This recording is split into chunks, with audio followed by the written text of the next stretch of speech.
Dakle, bilo je teško stanje. I imali smo problema što tiče hrane, a odeće da ne govorimo. Ja lično sam nisam imao donjeg veša, ni brat Bata, ni drugi, nego samo po jedan. Operemo, osušimo na sebi ili na pavorskoj peći, zimi, a leti je bilo lako, leti smo mogli. Baka Dunjo, evo ja sam presuo paprikaš, izvolite šerpu, a ona gleda mene, a ja sam musav oko usta. Ljudi su danas sve više i više lošiji.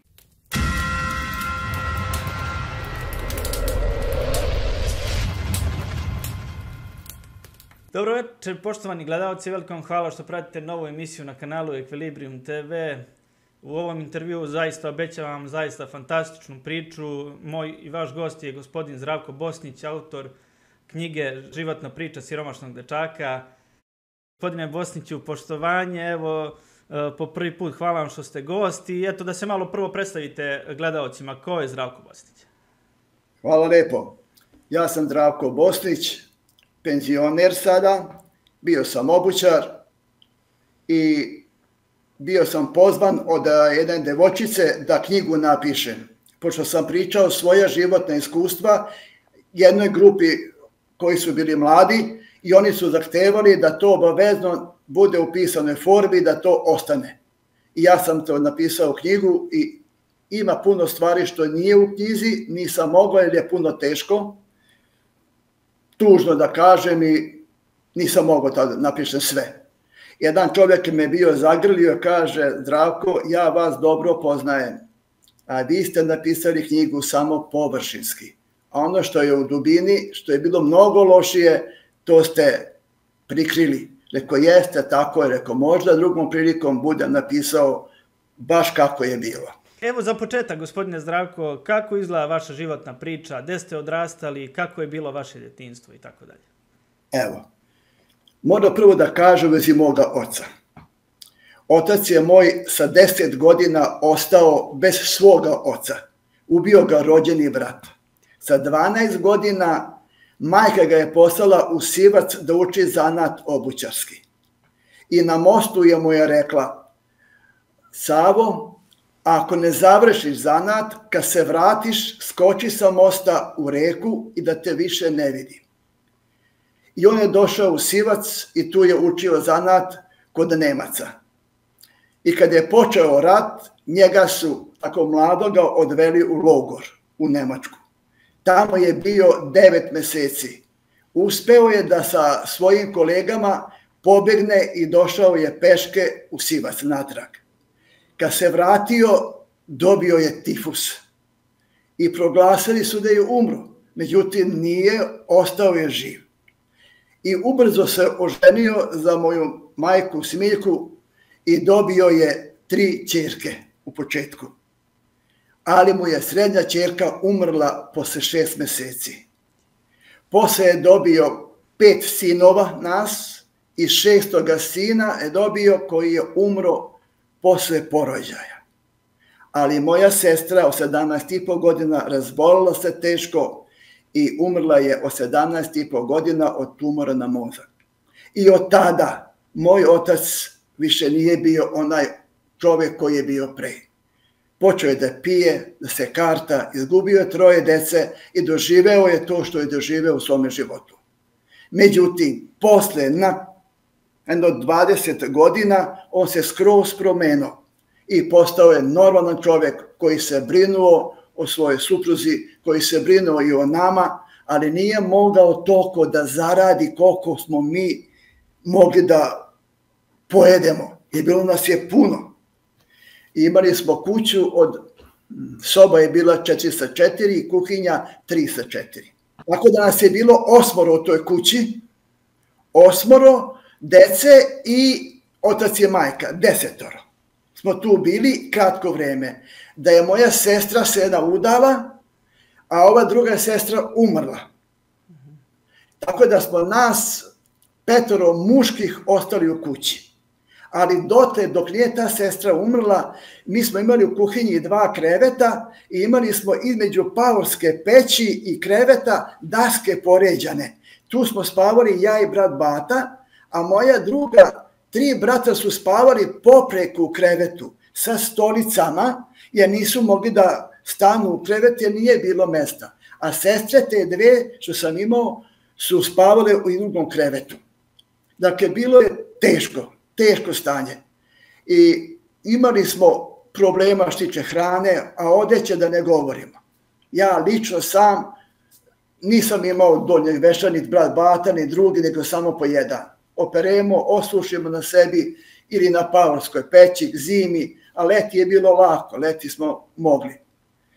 Tako da je moje detinjstvo bilo prilično loše. A ja bih sada rekao jednu stvar što je bila za mene, i danas to me osjećam u srcu i duši, žao što sam to uradio, a sam morao. Jednom prilikom smo u dvorištu, ja i brat Bata bili, igrali se, pravili smo neke bunare od nekih štapova, od čuka, od kukuruza, i mi čujemo napolje deca se smeju. Jedan viče, meni je mama namazala leba i masti, crvene paprike, evo i meni je. A ja slušam to i slušam brat, ja dođem do ulice i otvorim vrata, a nisam u stojećem stavu, nego dole sam legao i virim, vidim ko stvarno jedu leba i masti i gore crvene paprike. A ja to nemam kakvi. I ja se dogovorim sa bratom mojim, rekao, Bato, ajde ti meni vija da se dvoje svađamo, da idem pa da im ja iz ruke to izbijem. Kaže, može. I on za mnom viče, psuje, i ja psujem. I ja idem i lupim ovoga Gorana po ruci, ovoga po ruci, njima parča dole ispala. Kad oni, mama, ovi su nam udarili po ruci, ispalo na hleb dole.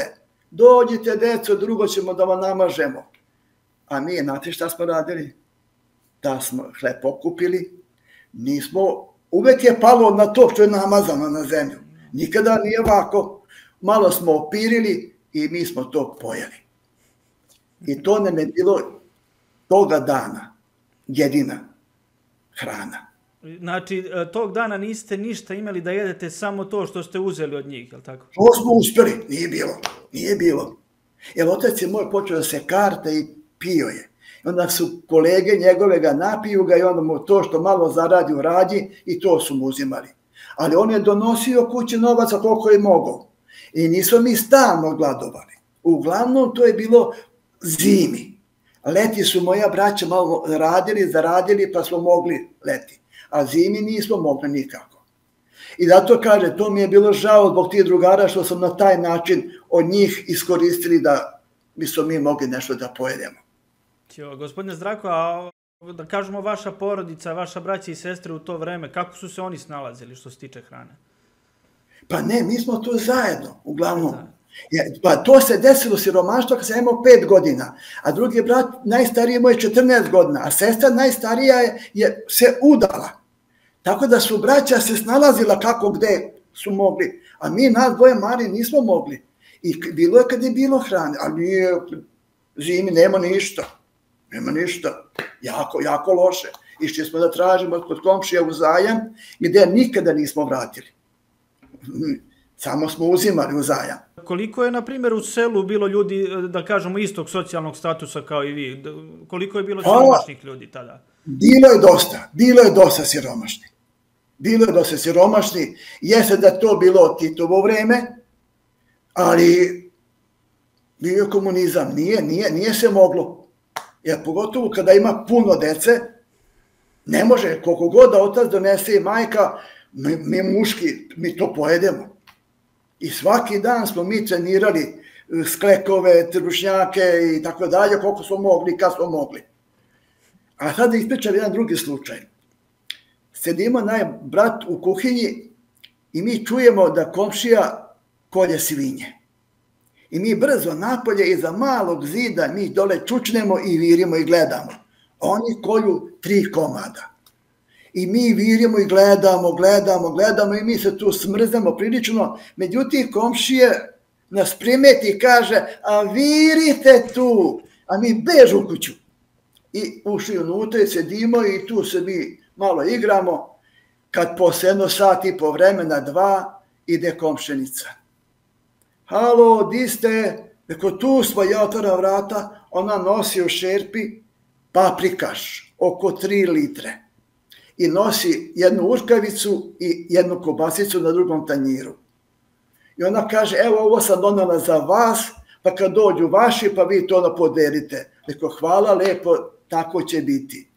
Komšinica je zašla napolje, a ja i brat smo uzeli kašike. I taj smo paprikaš, nemamo leba, pojeli na brzinu koliko god smo mogli brzo da ne bi videla druga braća. I bi smo dobili batina.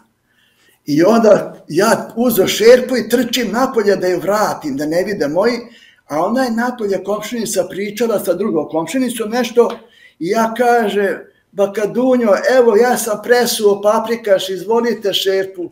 A ona gleda mene, a ja sam musav oko usta. I ona je videla da smo mi to pojeli, verovatno. I mi unutra, i ja kaže, bato, ne smemo da kaže o mami ni babi, a pogotovo ni braći da smo pojeli to. I mi smo pojeli 3 litre paprikaša odjednom, bez hleba nas dvoje.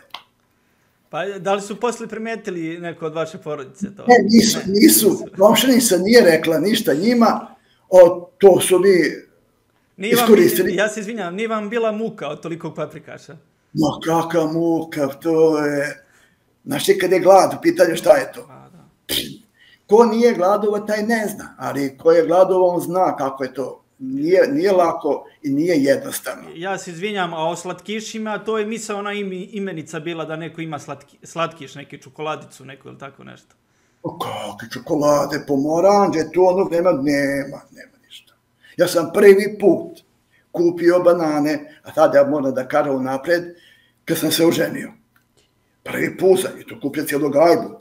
I za dan, 2, 3 sam pojeo to sve. Oženjen. Onda kad sam mogao. Kada je došlo bolje vreme za mene i za moju buduću suprugu. Jel možete da uporedite to vreme komunizma s ovim danas vremenom? Kolike su bile plate u to vreme, na primjer, nekih ljudi koji su radili? Pa evo ovako, ja znam tačno koliko su bile plate u Nemačkoj, to što znam, 1.500 maraka je bila plata u Nemačkoj. A kod nas su bile, ne mogu se setiti baš. Je li bilo možda 200 maraka? Pa, ne mogu, kao deće, ne sećam se. Ali kao posle, kad sam počeo da radim kao zanat obućarski, bile su plate po 1.000 maraka. Imali su, koji je radio u keksari, koji je radio u ciglani i u nekim posebnim firmama. Da. Ali tada nije. I ona vaša priča oko tih paketića, pa sa Deda Mrazom, ja mislim da je to ostavilo veliku traumu na vaš život, generalno, da se pamtite tih dalja. Pa da, sigurno. Do dana današnjeg ja sam bio obećao sam još jednom u životu da kad budem mogao, i ako budem mogao, da ću pomagati sirotinji, da ću pomagati deci. I toga imam iz života, iz iskustva jako puno. Da li je možda ta učiteljica posle se nešto angažovala oko nekih paketića da vam daju nešto kada se vidio taj propust posle toga? Sad vidi jednu stvar. Ja sam dobio tamo neke primjedbe kao ta su davali paketiće, kaže školama zabadava. Nije bilo, to nije istina. Davale su firme, ne paketiće, nego paketine. Svojim radnicima i njihovoj deci.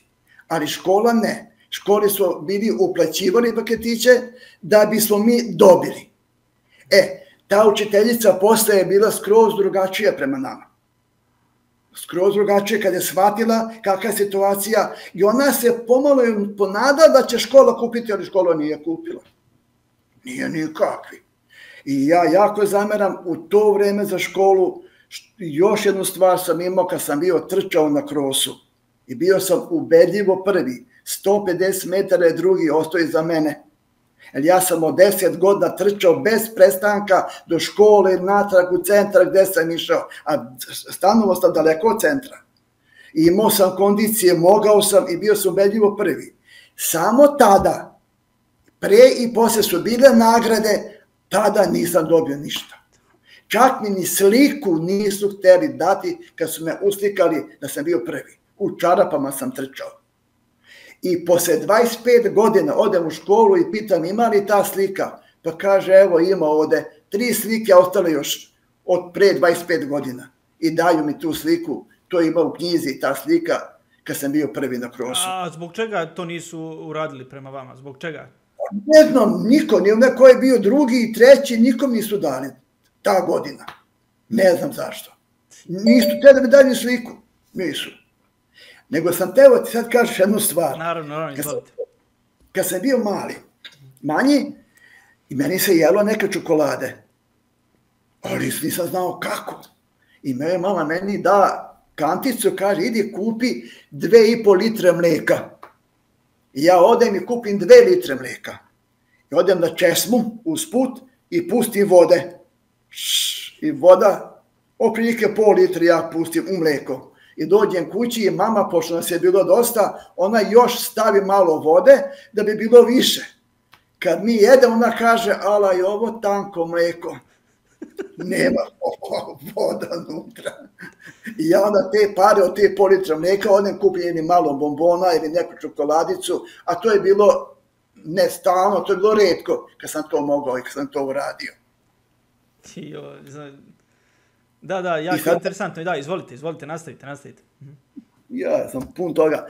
I jedan moj kolega ili drugar, njegov otac i majka su otvarali novu prodavnicu.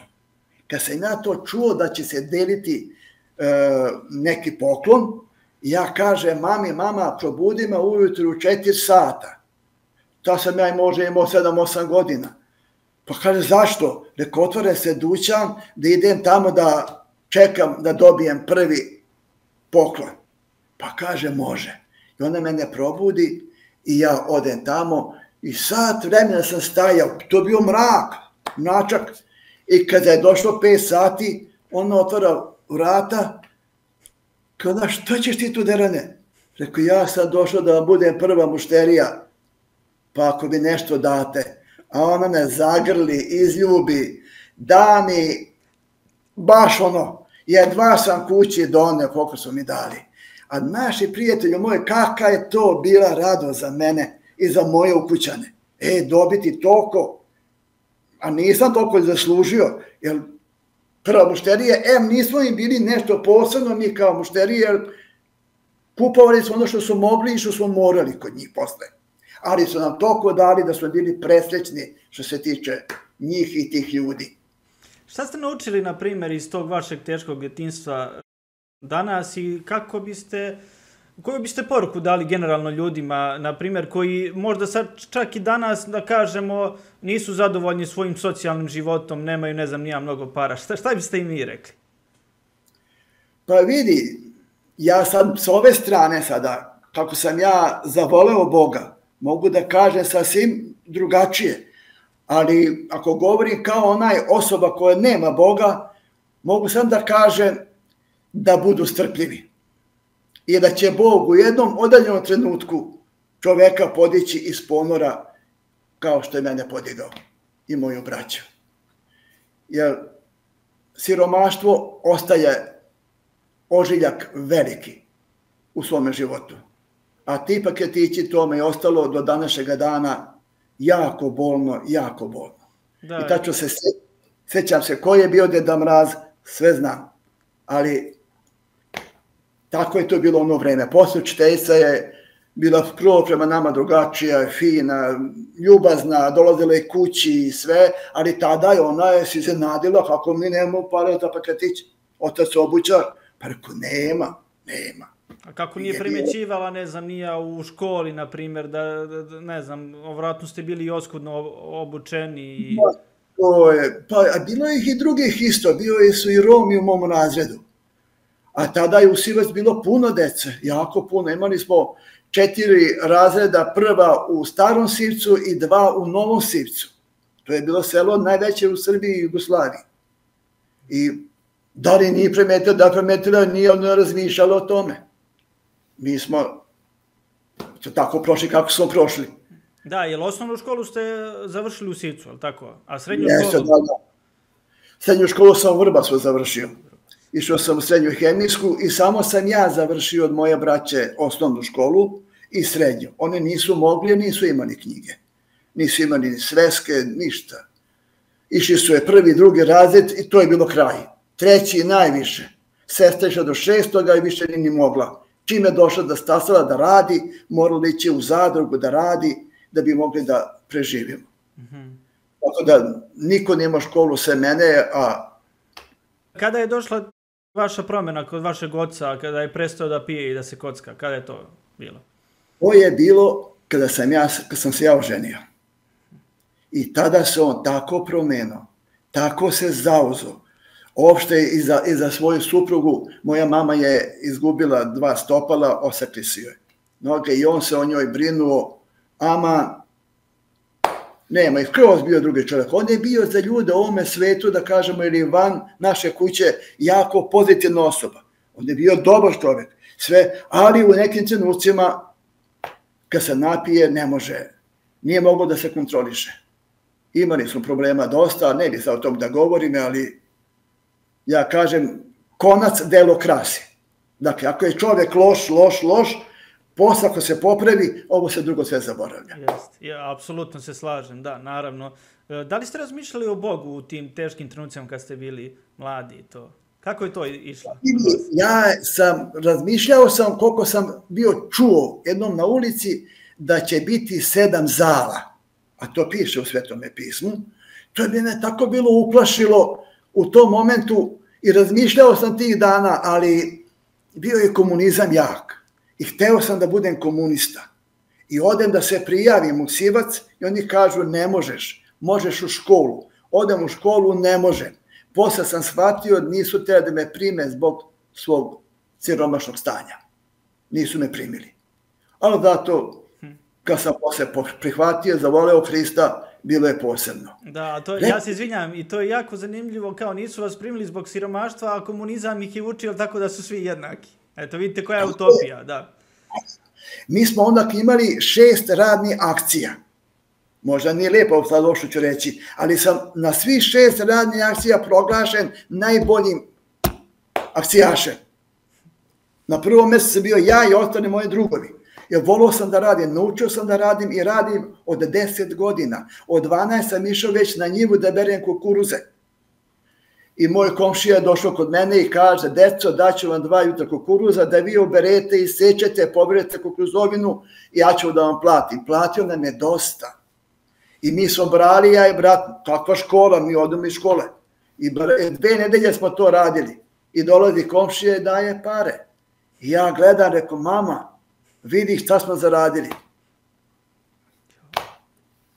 Ona nas zagrli i kaže, deco, ništa, ovo da kažem. I taj komšija jedno jutro izašao napolje i gleda u dvorište. A moj brat stariji cepa drva bagrenje. A ja je bata prethodno veče odemo na kanal i sekirama i sečemo 2 bagrema. Ja sam tada imao 10 godina, on je imao 12 godina. Sam me dobro slušaj. A taj put je talasast, ima i trave, imalo jame, tako dalje. I jedno deblo meni na desno rame, a jedan drugi kraj tog drveta koji je bio dužak 7-8 metara, tanko staje na moje rame. I on ide napred, jedan za njim. I kako on štucne ono drvo, drvne, a moje noge klecaju. Njegove noge klecaju. Ali dolazimo kući i donosimo drva da imamo da se grijemo te zime. Uzimali smo, krali smo sa kanala, morali smo. Da, niste imali svoju šumu, je li tako? To je moralo da se snalazi. Ovdje ne ima šumu. Ovdje je bila šuma na kanalu gdje su siromašni uzimali sa kanala. To moralo da se snalazi kako se zna i ume, je li tako? Da. Ako je bilo tada. Teško vreme, ali je bilo. Imam još jedan slučaj, ti kažem. Izvolite samo napred. Bilo je to subota veče i ja čujem kako deca vrište, smeju se, igraju se, moji drugovi. Školski drugovi, tako dalje. I ja pitam, mama, možemo da idemo na fabriku tamo da se igramo sa decom? Kaže, deco, možete, ali morate biti dobri, pošteni i da nikog ne zadirkivate. Jer taj moj brat stariji od mene što je bio, on je bio jako nezgodan. Bio je mršav, žilav, ali volao se tući nenormalno. I nije mu je moglo niko ništa matene. I mi odemo na fabriku, ko to ide? Rekao, ja, Zdravko i Bata, a to ste vi, kaže. I mi došli, kaže, ja moram, idem da učim. Ja moram, meni mama rekla da se vratim što pre. I op. I mi ostali sami. I mi se vratili kući i mi kažemo, mama, morali su da odu. Pa dobro, kaže, ajde sutra večer, idite ponovo. Rekao, dobro. Sutra večer mi opet tako tamo izašli, oni to iste reči govore i odlaze. I mi se vratimo kući i ja kažem, Bato, oni kada nas izbjegavaju. Šta da radimo? Sad ću ja da lupim vratima. Ja lupim vratima kao da smo ušli unutra. I otvorim vrata i dole se sagnemo i virimo napolje. Kad jedan iz šanca izlazi, ovaj iz kukuruza izlazi, ovaj iz drugog šanca izlazi i oni se skupljaju ponovo. Bili smo im smetali. Nisu hteli s nama da se druže jer smo bili siromašni kako smo bili. Jo, znači i toga je bilo.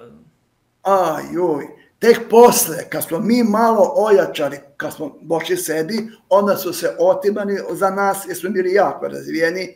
Možda si video slike u knjizi, kad smo došli do hrane i do malo posla, dao je Bog da smo u tome napredovali.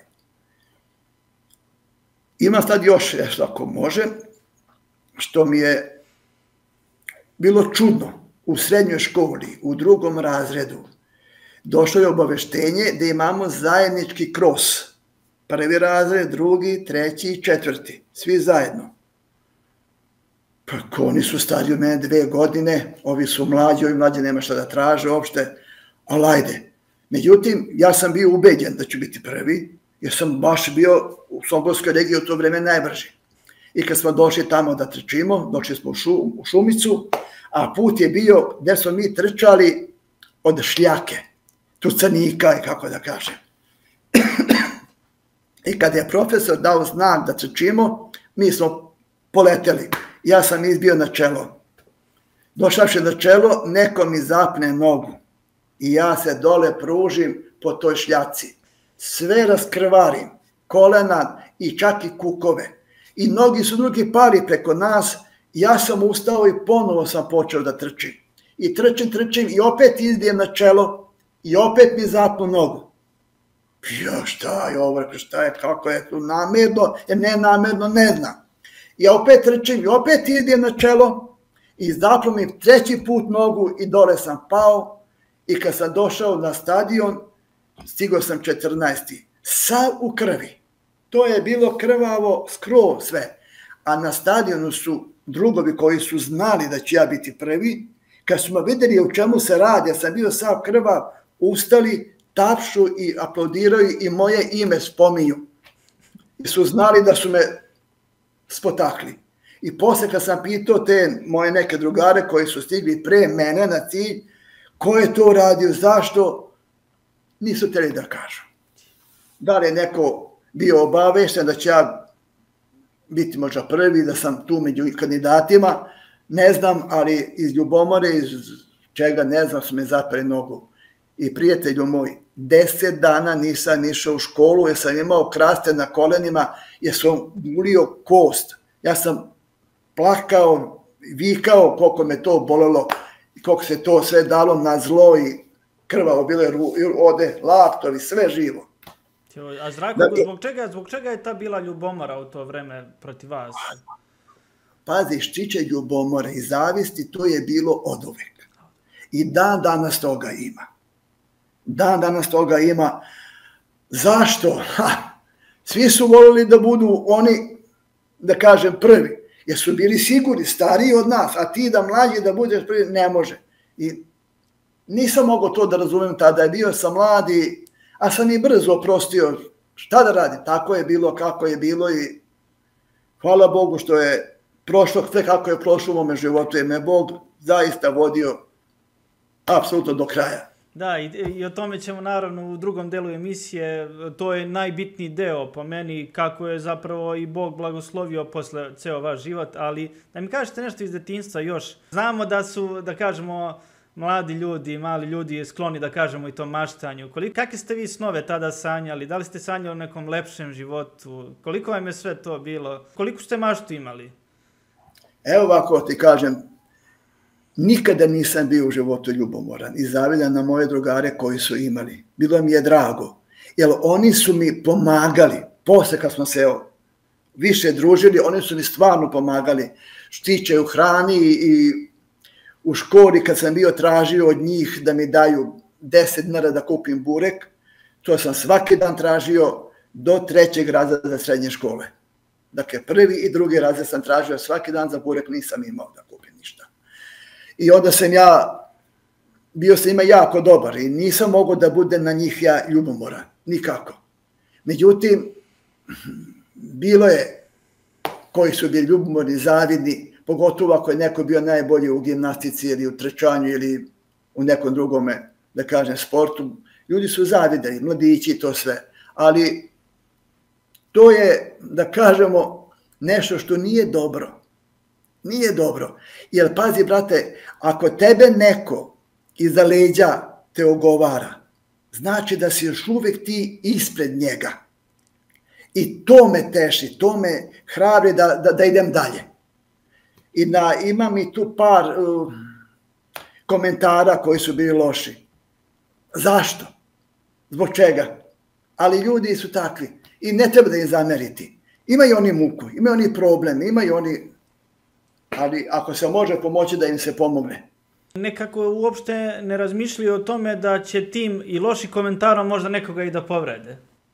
Jeste. I ti si mi pitao za snove, sad ću ti reći još ovo. Ja sam kao dečak posmatrao kako pojedini imaju devojku i devojka ima momka, a mi, braća, nismo imali nikoga. Jednostavno tako je bila situacija. I onda sam sebi govorio, ja se nikada neću oženiti. Jer na tako nešto što smo mi imali, to je bilo nemoguće da neko dođe da uđe unutra. Međutim, Bog je učinio da smo se svi 5 oženili i dobili porodice, decu, svih 5 nas. I moja sestra je dobila isto, tako da smo sa te strane od Gospoda blagosloveni. Jednu priliku, evo sad ću reći, kad sam se zagledao u jednu plavušu, imao sam čas hemije, imali smo praksu i treba da budem u školi 8 sati. A ona je dobila slobodno posle 2. časa.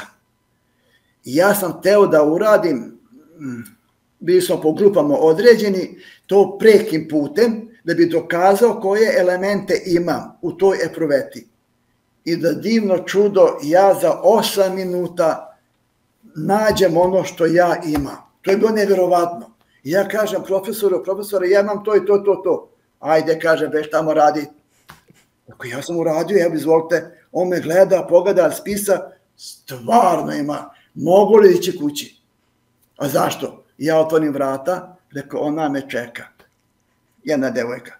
I onda sam s njome išao 1, 2, 3 meseca, s tim kad je došao raspust, onda smo se razišli, ja nisam mogao da putujem u Vrbas i ona me ostavila. Znači 3 meseca je trajalo to samo, je li tako? 3 meseca, ali sam bio jako pošten, mislim, tako su me braća moja savjetovala od rođenja da bude pošten do kraja. Da li biste u ono vreme, da ste bili religiozni, da li biste tako jurili žene ili sve to, ili kako bi to izgledalo, na primjer, s te strane? Prijatelju, ja nisam jurio nikoga, nisam ni mogao, a nisam bio od tih momaka. Jesam bio razvijen, stvarno jesam, ali nisam jurio, nisam bio nevaljao, nisam. Takav sam bio kakav sam bio i očekivao da ću imati devojku, međutim, tek se me dobio onda kad sam pošao u crkvu. A sad hoćeš, mogu to ti kažem kako, šta? Naravno, ajde da kažemo i taj susret sa vašom suprugom, kako je to izgledalo?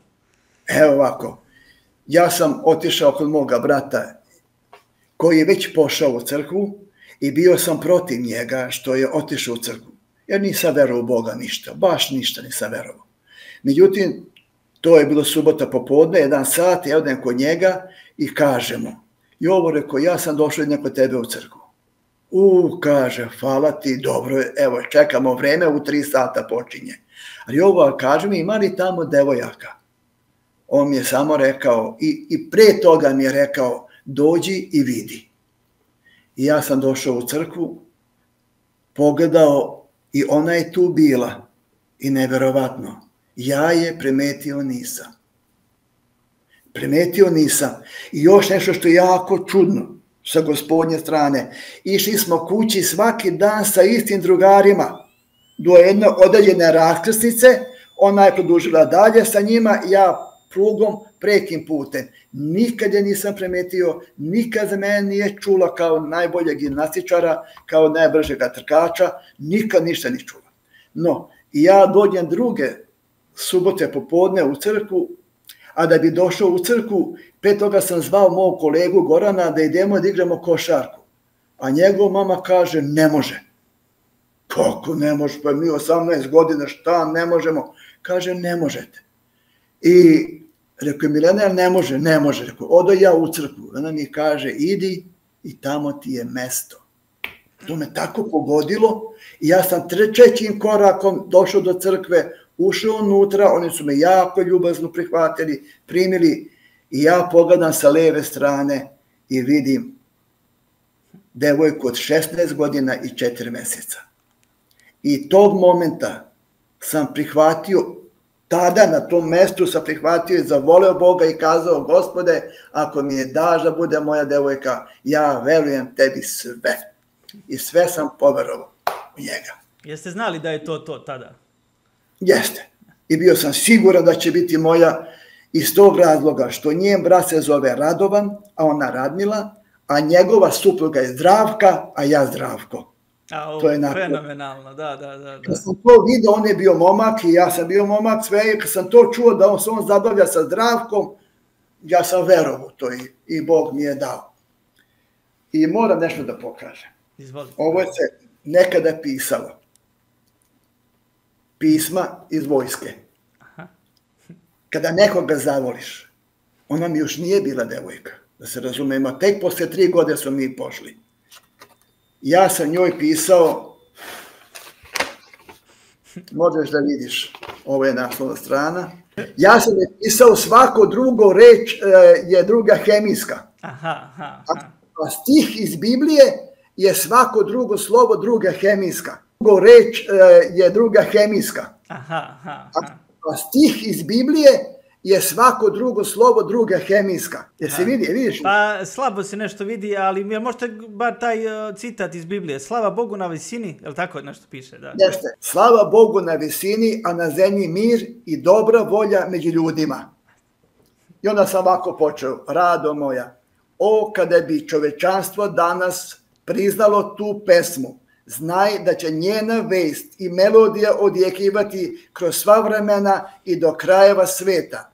I kada se bude pojavilo sunce pravde, Isus, čiji će zraci nositi zdravlje, mir, radost, tada će ovu pesmu zapevati veliko mnoštvo, među kojima ćemo biti ti i ja. Mnogo lepo, mnogo lepo. Zavolio sam svoju suprugu, ona mi je puno pomogla u budućem životu i do dana današnjega. Pa evo, gospodine Zdravko, vi kao iskusan čovjek, šta biste vi preporučili mladim ljudima, kako da dođu do voljene osobe?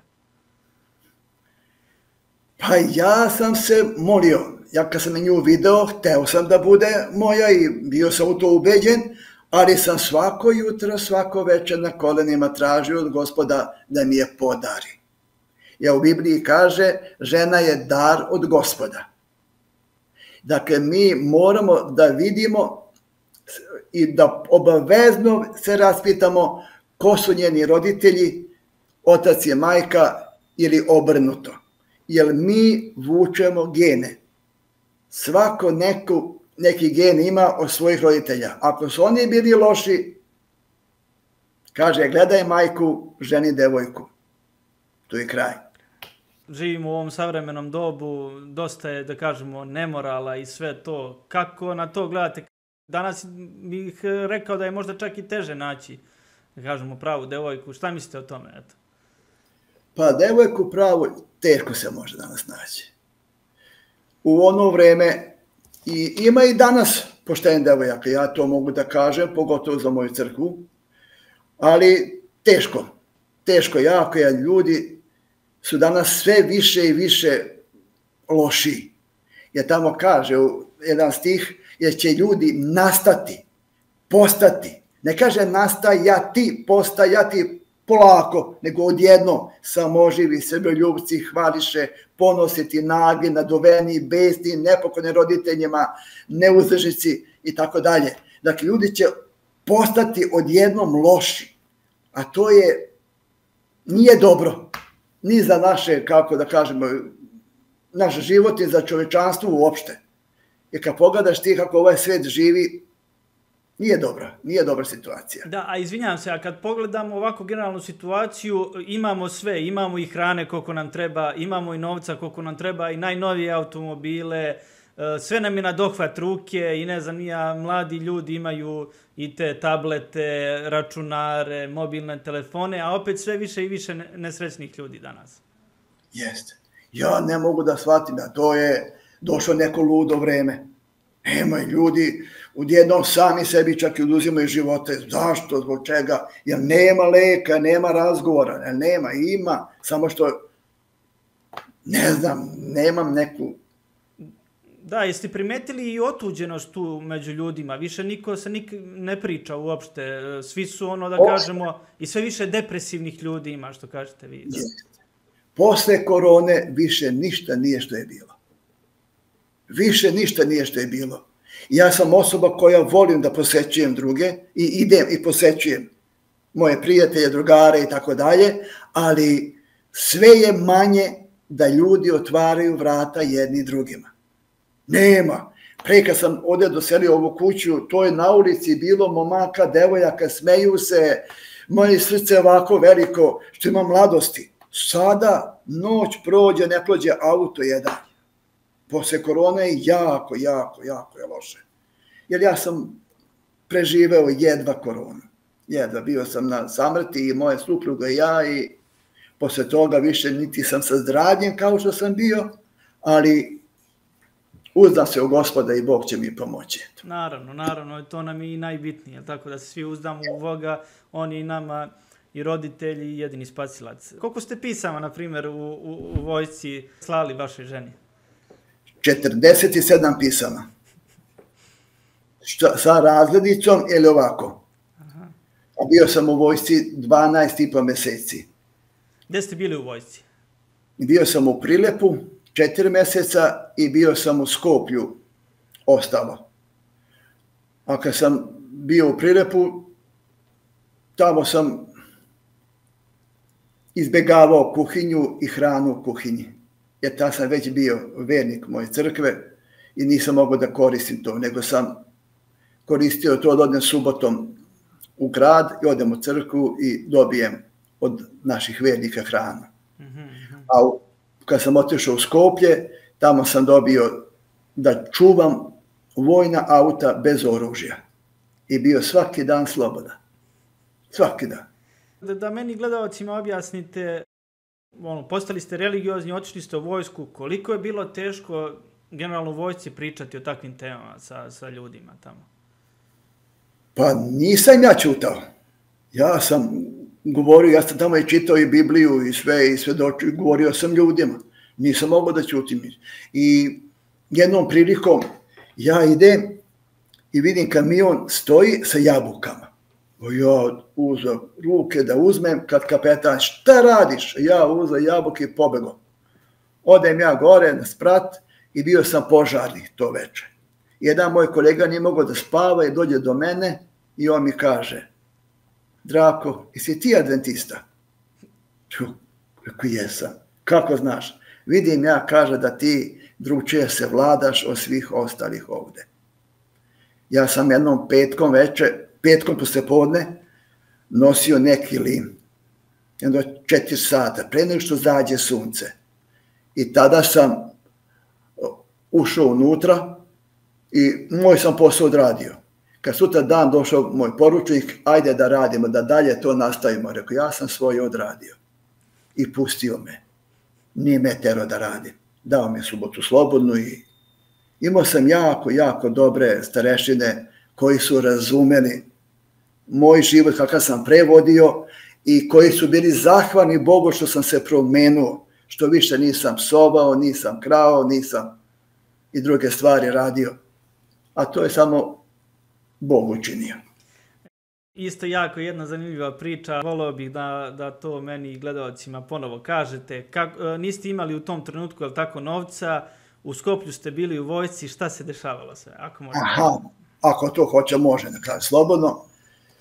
Bila je subota, ja sam došao u dvorište malo ranije, kao i obično, i tu sam u dvorištu pričao sa mojim kolegama, sa drugarima, drugaricama, i onda je došao starešina i kaže, izvolite unutra.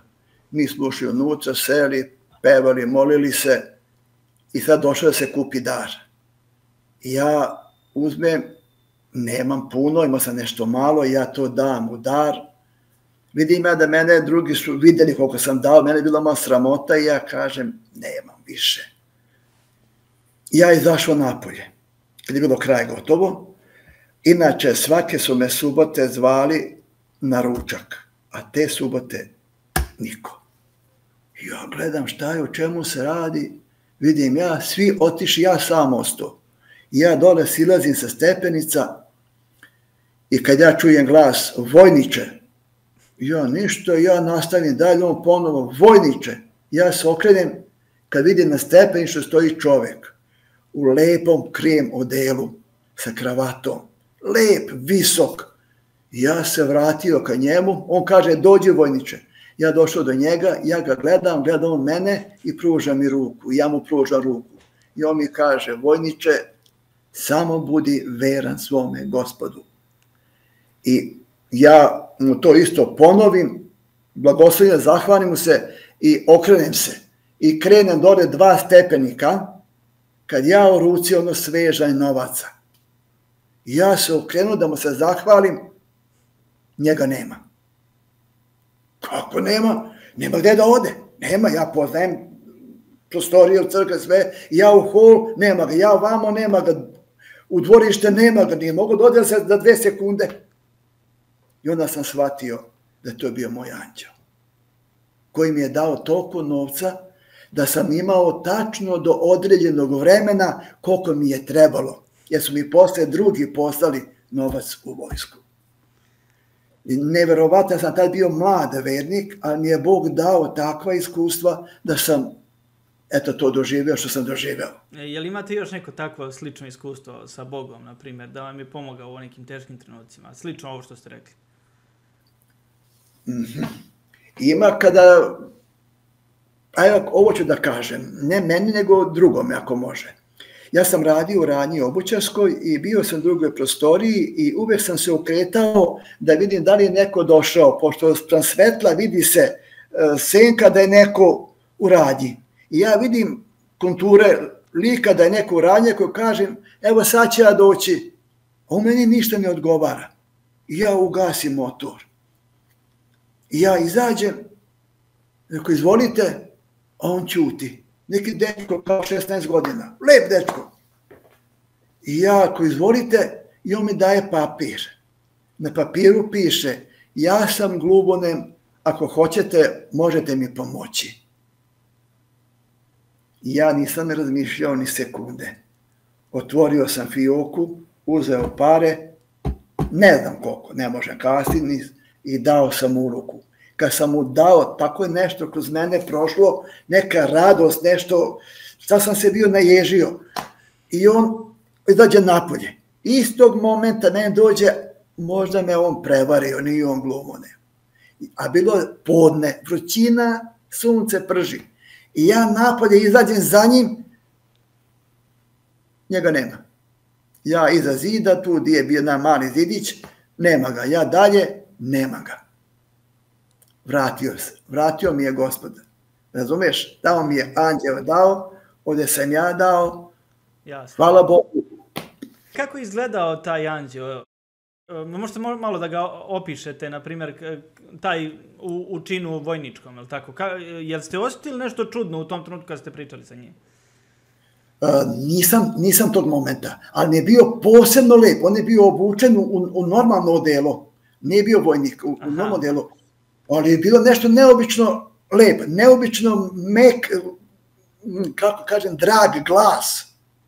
To sam ja tek posle mogao da shvatim, da vidim, pa je moguće, ljudi. I moguće. Eto, to mi se desilo 2 puta, kad sam ja dao i kad mi taj anđeo bio dao. Da, gospodine Zdravko, vi ste, jel tako, bili i učesnik rata u Jugoslaviji, jel tako, 90. godina. Da li ste pre rata mislili da će doći do tog rata? Kako ste videli cijelu tu situaciju i eto, gde ste bili posle na ratištu? Ja sam bio pravio i napravio kuću u Točcu i video sam da situacija nije što je bila nekada. I to sam kuću prodao. I 1991. godine u septembru mjesecu ja uveče u 11:30 gledam vesti i meni zazvoni telefon. I kaže, Zdravko, dolaze po tebe. I dođu po mene, kaže, mora da ideš. I ja odem u Novi Sivac tamo, dobijemo naoružanje, sve. I meni kažu, to je vojna vežba. Da nije, ne, Murat, kako vojna vežba, uzet ću oružje, nije uopšte problem, ništa. I mi sada krenemo, ja izgubio kapu. Nema kape. Ja kaže kapetanom, kapetan rekao, nema mi kape, izgubio sam. Kaže, sada više ne odgovaraš ni za oružje, a ne za kapu. I tad mi nije bilo svejedno. Rekao, šta se obiti? Mi išli u autobus i mi idemo kod nekog kukuruze visoki. Kad mi došli, kad ono piše Vukovar. Rekao, vidi gdje su mi došli. I tamo smo stigli i padnu 3 granate. Imali smo ranjenika 3 i mi u kuće pobegnemo. I tu smo bili u kućama 3 dana. Nismo ništa dobili za hranu, niko od nas. I jednom treći dan stiže po 1 vekna neba po kući. A nas 16 bilo. Ništa. I ja nisam, inače sam vegetarijanac, ne koristim meso od 18. godine. Onda su oni dobili paprikašu, kuvali, šta ja znam, ja nisam mogao da jedem ništa. I nisam jeo ništa 10 dana. I posle 4. dana ili 5. dana kaže da se povučemo. I pre povlačenja, to je bilo možda sat vremena, sat i po vremena, ja sam spavao. I kada je pala granata pored kuće gdje sam spavao, jedna, ja skočio, ušao u hodnik, pada druga granata i moga brata detonacija vazduh baca prema meni. Leti jedno 4 metra. Brat od dujaka. Kad sam ja to video, kaže, bež dole u podrum. Kad mi došli u podrum, ono, brada radi, ko mašina, ko mitraljez, ja držim ruku, ne moš, kako to ide od straha. Kad vidim kapetan, isto i on briše, šta je? Kaže, ne pitaj, kaže, uplašili smo se, spavali smo. Da su bili budni, ne bi bili. I kaže povlačenje. I mi se povučemo i drugi su nas iz Vrbasa zamenuli. I ja kažem o kapetanu, kapetan, ja oružje vraćam, ti znaš ko sam, šta sam, kaže, znam, kaže, Bosniću. Još jedan moj ženin brat isto je bio sa mnom zajedno i on vrati oružje i kaže, evo vam nosila, pa da nosite ranjenike koliko bude trebalo. Ali nije trebalo ništa i moja ta četa je prošla kako je prošla, a ja sam 10. dan došao kući. Nisam jeo ništa 10 dana. Pustili su me kući, naravno na 30 dana, pa posle da se kao vratim. Ali posle me nisu više ni zvali, ni ništa i ne povratilo se. Doživeo sam tada velike šokove, bilo je granatiranje još i posle, ne bi to da govorim. I kad sam došao kući, moja brada je bila seda i od tada stalno imam sedu brada. Znači od tolikog stresa ste tu i osedali? Bilo je. I što je to što mi ležimo u hangaru, pa moj kolega vojnik uzeo ciglu pa lupio u hangar metane. Svi smo se prestravili. Umjesto da bude normalno, oni se zafrkavali još. Popiju, pa napiju se, pa... Kako ste vidjeli uopšte generalno taj rat u bivšoj Jugoslaviji? Da se braća, eto tako, između sebe sukobe i... Strašno, mislim, meni je to bilo jako žao, ja sam imao svoje rodbine preko isto, ja sam primio izbjeglica dosta, više njih sam primao i skupljali smo hranu za Sarajevo, kad je bilo u Sarajevu. Isto skupili smo 36 šlepera Adra. Dakle, Adra to je crkvena organizacija za pomoć drugima. Od 36 šlepera 6 smo imali vozača ranjenika. I jedino smo mi mogli da uđemo u Sarajevo kao Adra jer smo nosili samo hranu. Bez kafe, bez cigare i bez alkohola. To su nam dozvoljavali i to smo nosili u to vreme. I bilo mi je žao jako tih ljudi, dočekivali smo izbeglice, primali u kući i kad sam odlazio iz vojske, ja sam isto rekao sebi, ako budeš Zdravko imao kad prilike da kome pomogneš i da ti Bog da pomognem i eto, da sam dovoljno pomogao, da nisam, ne znam, ali evo, trudim se i jako mi je žao dece koje su siromašni i gladni.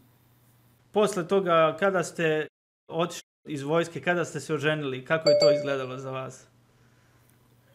Pa kad sam došao iz vojske kući, ja sam zatekao, brat se moj oženio. I on je spavao sa snajom u kuhinji. A otac je majka u sobi. I brat kaže, Zdravko, idi tamo kod vaših vernika, pa tamo da nađeš smeštaj sebi. I ja više nisam spavao u mojoj kući nikada više. Otišao sam, ovi su me smestili, prvi dan sam bio 3 večeri kod jedni, drugi dan 2 večeri i posle su mi našli mesto, bio sam 4 meseca kod njih, spavao dok nisam otvorio radnju obućarsku. I tada smo ja i supruga, mi smo postali momak i devojka, verio sam me 8. marta i uzeli smo se 29. aprila. A tada sam bio kao obućar, imao sam jako puno posla. Svaki dan oko 100 pari cipela. I sve smo završavali na vreme i do uveče, do 10 sati smo radili, nekada i celu noć. I on nju sam naučio da radi, jer ja sam od malih nogu radio taj zanat i znao sam da ga radim. Onda smo se uzeli, posle godinu dana Bog mi je dao da smo kupili kuću. Od tada je krenulo. Gospodine Zdravko, od siromašnog dečaka koji nije imao za ceo dan bukvalno ništa da jede, do čoveka koji je imao obućarsku radnju, koji je imao toliko para da nije mogao ni da zamisli da će imati toliko para. Koliko je to lep život da ste posle imali. Kako vas je posle Bog blagoslovio? Vidim, prijatelji moji dragi, mi u to verujemo i to činimo. Kako sam bili odredili da dajemo 10. deo od naše zarade, onda je Bog otvorio i otvara ustave nebeske. Na jedino mesto gde Bog kaže tu me okušajte. Što više daješ siromašnima, što više daješ u crkvu, Bog ti daje sve više i više. Mi treba da smo kanali blagoslova. Mi ne možemo da reku zaustavimo. Ako ti Bog daje, da meni kaže, na tebe su neki ljubomorni, a šta da radim? Ako Bog daje, ne mogu sada da to zakočim. Bog daje da bih ti dao drugome. Ne možeš samo sebi da ostavljaš. Dakle, Bog daje da bi davali drugima. Da, tako je. Da li ste imali problem, recimo, možda sa nekim ljudima, zato što ste adventista, na primjer? U našem narodu je stalno priča ovi su sektaši, ovakvi, onakvi. Mislim, to generalno rade, da kažemo, ovi pravoslavci, ili tako? Pa mi dok smo ovde gradili crkvu imali smo problem sa pojedinim mladićima koji su nam razbijali prozore i vrata i tako dalje, dok nismo stavili kamere. Kako smo stavili kamere, više to ne diraju. Dolazili su i novinari, to su slikali sve, ali više ne. Ali kao pojedinac, kad smo ovde sa zetom otvorili stovarište sa ćerkom, napisali su na betonu subotari, srce se i sirca. Ali eto, ostali smo tu, mi smo deo ovoga mesta. Ja se izvinjam, ali da u 21. veku takve se stvari dešavaju. Mislim da ljudi ne mogu da prihvate drugačije, da kažemo, razmišljanje o veri, o svemu. Mislim, to je stvarno van pameti, zar ne? Tako je. I treba ljudi da se raduju ako se čovek menja. Ako je čovjek bio pio, ako je koristio drogu, ako je to ostavio i prihvatio, zavoleo Boga, pa treba da smo radosni, a ne da zavidimo, da budemo ljubomorni. Kako on, kako? Pa eto, ne znam kako. Bog daje, Bog blagosilja, samo ako mu se mi dozvolimo. Kada ste bacili alkohol?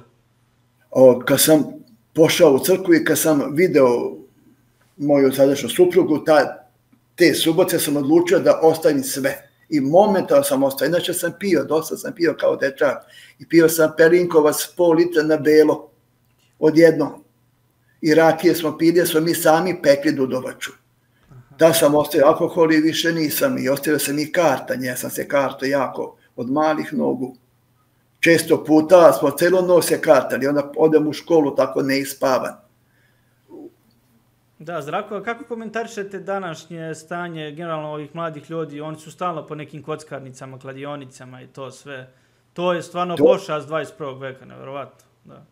Neverovatno, to što kažeš ti, to je toliko uotilo maha, da to ne znam kako se od toga može izlečiti.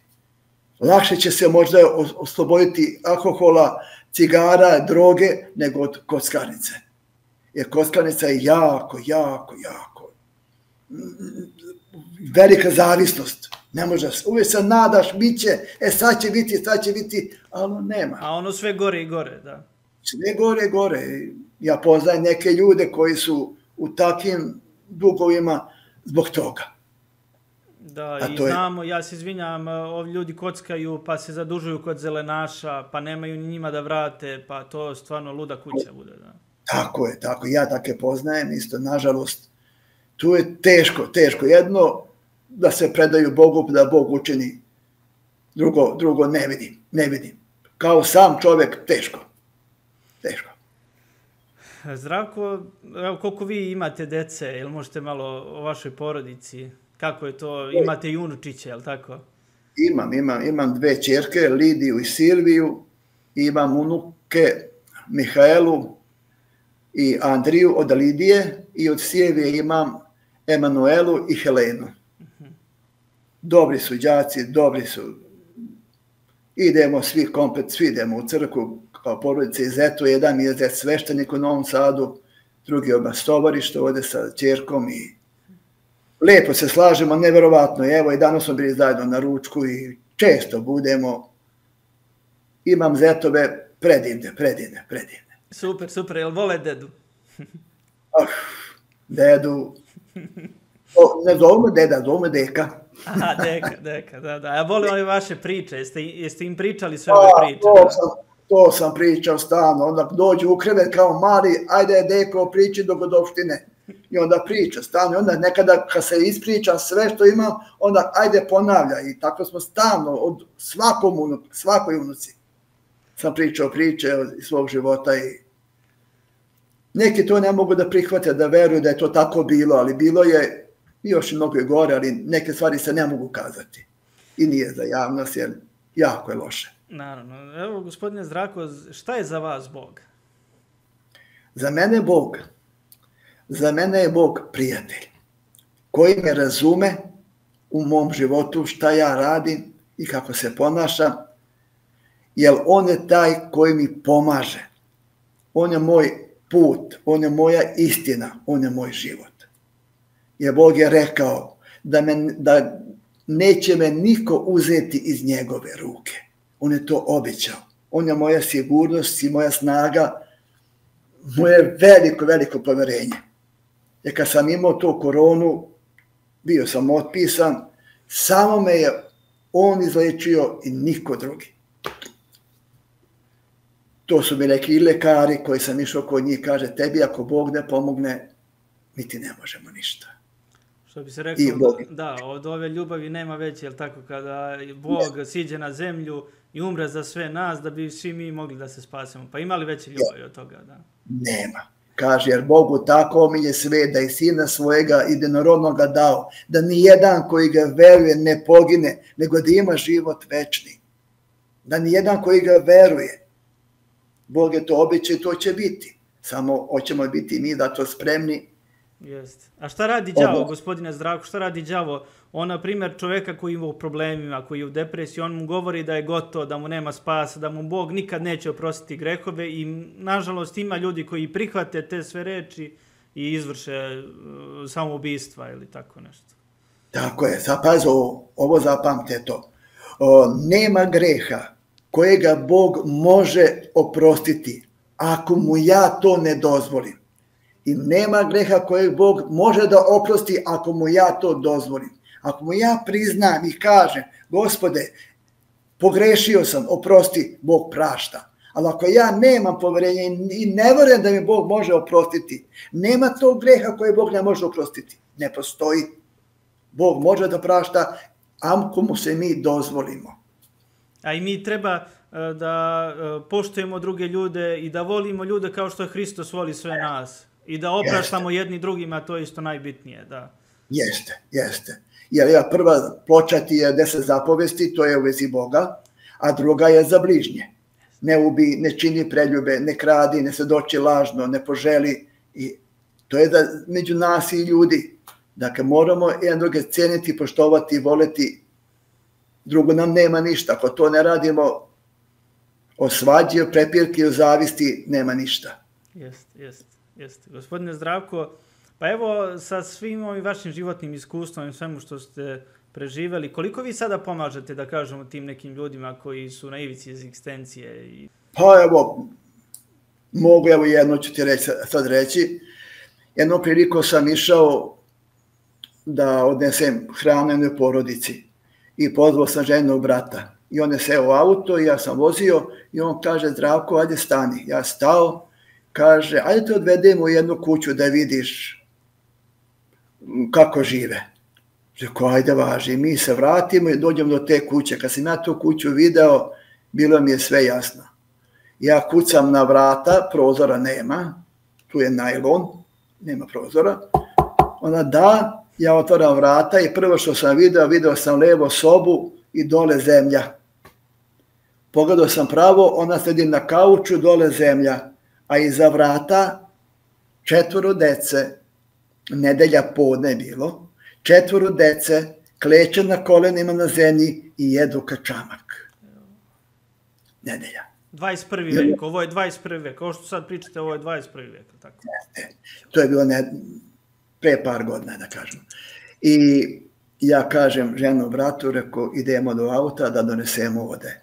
I mi smo toj porodici bili već više puta posle toga. Dakle, ima sirotinje jako puno. I mi kao crkva i vernici, kada pomažemo drugima, mi to ne govorimo, mi to ne pričamo. Kaže što da levica, da ne zna desnica. I ja nisam ove ljude ni ću imenovati, ali to je to.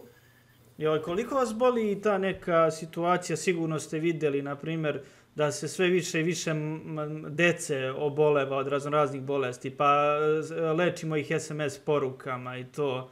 Stvarno jedno tužan život za sve te mlade ljude. I mnogo bolesti ih ima u zadnje vreme, ne znam jeste primetili, na primjer, to.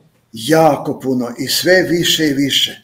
Sad zbog čega, šta je, ja tu nisam kompetentan da kažem, mislim, ali stvarno ima tuga da ne može biti tužnije. I kad pogledam tako neke video snimke, nekada mora da obiđem. Ne mogu da gledam, boli me, tu me se skupi knedla i kada vidim kako očevi i majke se bore za svojom decom. A danas neki dobijaju za decu koju uzmu hraniteljske porodice, dobijaju pare za njih, a ocu i majci ne dobiju, ne daju. Gde je tu pravda? Stvarno živimo u skroz nepravednom sistemu. Ne znam, tužno je, ali tog će biti, prijatelji moji dragi, sve više i više. Jer mi verujemo u Hristov dolazak i što se bude njega dolazak približavao, sve će biti teže i teže vreme. Ja se izvinjam, smatrate da živimo u posljednjim vremenima, ovako sad kako sve pogledamo? Apsolutno. Tu nema priče uopšte, jer otkrivenje se ispunjava, 13. glava, to je nevjerovatno, i Danilo 2. glava, to bi trebalo dosta vremena da bi govorio o tome, ali to je činjenica. Nema, nikad više nije ništa što je bilo, prijatelj. Nema, sve je gore i gore situacija iz dana u dan. Pogledaj, nema, ali ima ljudi koji traže Boga. Ima ljudi i hvala Bogu, dolaze ljudi. Ako ovo bi rekao je, moja crkva je pre 2 godine ili 3 godine krstila 110.000 u jednoj državi za dan, 2, 3, 5, koliko su stigli da urade. Novi krštenika. 110.000. jer crkva naša ima u 220 koliko ima, ja znam tačno, zemalja svoje vernike. Ali vidimo po svemu da se približava kraj i to se vidi po ljudima. To se vidi po ljudima.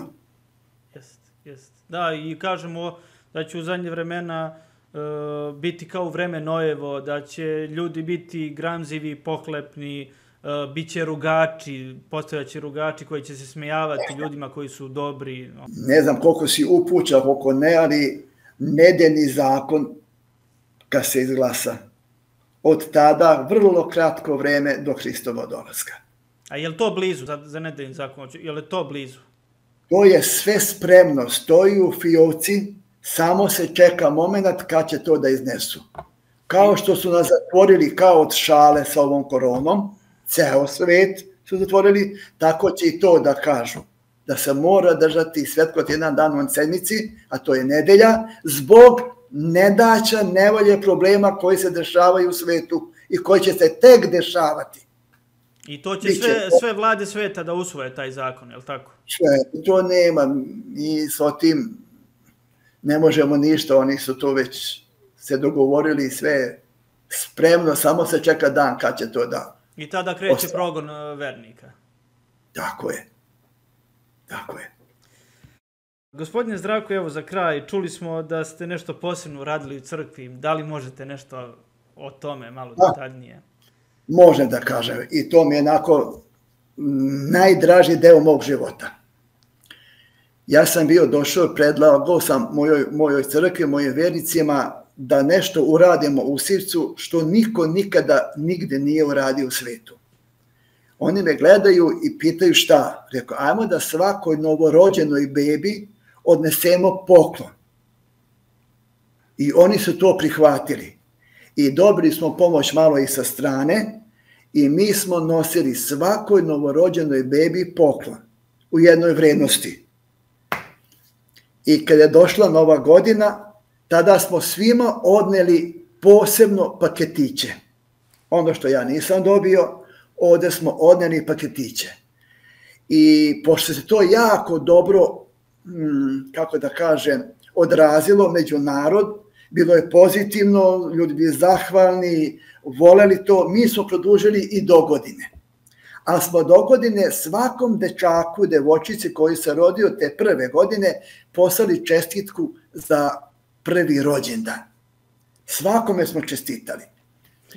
S tim što jedan čovek, kada je to bio čestitku, posle 2 dana došao je kod nas i kaže, ova kesa je za vaše mlade u crkvi. Rekao, zašto? Kaže, jedino ste vi čestitali mome sinu rođendan. Niko od moje rodbine, prijatelja, kumova, drugara nije čestitao, jedino vi. I da nam taj poklon. I podelimo i druge godine. I vidimo da je to pozitivno i mi podelimo i 3. godine.